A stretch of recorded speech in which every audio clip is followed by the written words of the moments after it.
અંકલેશ્વર તાલુકા અંદાળા ખાતે શ્રી ગુર્જર લેઉવા પાટીદાર સમાજના 24મા સ્નેહ મિલન કાર્યક્રમનું આયોજન કરવામાં આવ્યું હતું। આ કાર્યક્રમમાં 4000થી વધુ સમાજના ભાઈઓ અને બહેનોએ ભાગ લીધો હતો, જેમાં સેલવાસ દમણના સહપ્રભારી અને માજી ધારાસભ્ય દુષ્યંતભાઈ પટેલ, અંકલેશ્વર તાલુકા પંચાયતના મહિલા પ્રમુખ પુષ્પાબેન પટેલ, સામાજિક આગેવાન જગદીશભાઈ પટેલ, વિપુલભાઈ પટેલ ઉપસ્થિત રહ્યા હતા, જેમણે સમૂહ લગ્ન અને શિક્ષણ ઉપર દરેક સમાજ ધ્યાન આપે એવો આગ્રહ કરવામાં આવ્યો હતો। સ્નેહ મિલન કાર્યક્રમમાં વિશિષ્ટ ઉપલબ્ધિ પામેલ વિદ્યાર્થીઓનું સન્માન કરવામાં આવ્યું હતું।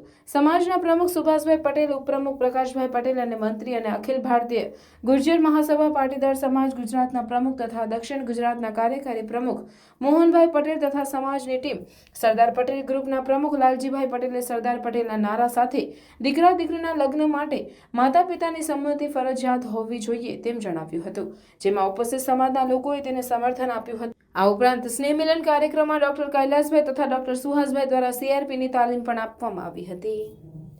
લાલજીભાઈ થ્રુ કે માતા પિતાની સંમતિ લગ્નમાં ફરજિયાત હોવી જોઈએ, આ આપણે સમર્થનમાં 3 વખત નારા લગાવ્યા છે।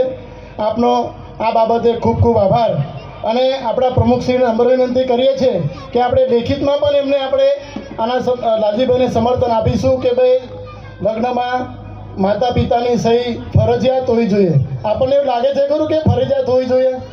હા, જોશથી બોલશો, હાથ ઊંચા કરીને। અમે સરકારશ્રીને હજુ પણ કહીએ છીએ કે ભાઈ આ લાગણી જો અમારી લાગણી જો તમે નહીં સ્વીકારો, આ અમારી માગણી નહીં સ્વીકારો લાગણી સાથેની, તો એની સામે કદાચ આપણે બીજા પગલાં પણ લેવા પડે તો પણ આપણે લઈશું। એમાં લાલજીભાઈને આપણે સાથ સહકાર આપીશું। જય સરદાર, જય શ્રી કૃષ્ણ।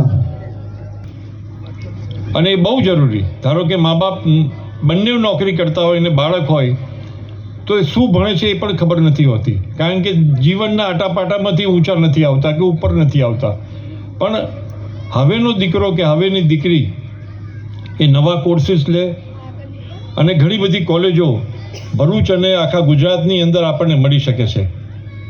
એક ઉદાહરણ આપું તો સરકારે નિર્ણય કર્યો છે કે પોલીસની અંદર 33% મહિલા અનામત છે।